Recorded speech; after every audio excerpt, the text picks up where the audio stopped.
বন্ধুরা দেখুন বেল গাছ। এই বেল গাছটার কত বড় একটা বেল হয়েছে, ওই উপরের দিকে একটা বড় একটা বেল হয়েছে। বেল গাছটা কিন্তু ছোট, বড় বড় বেল হয়।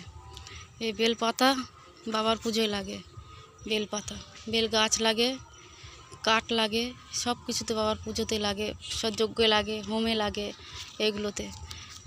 আজকে গাছ হয়ে জন্ম নিলেও হয়তো ভালো করতাম। মানুষের জন্ম নিয়ে কিছুই করতে পারলাম না। মানুষের জন্ম নিয়ে শুধু ঝগড়া, অশান্তি, হিংসা, মারামারি এইসব হলো, কিন্তু ভালো কিছুই করতে পারলাম না। আফসোস, যদি আমি গাছ হয়ে জন্ম নিতাম, যদি ফুল গাছ হতাম ঠাকুরের পূজায় লাগতাম, যদি বেল গাছ হতাম বাবা ভোলেনাথের মাথায় পড়তাম।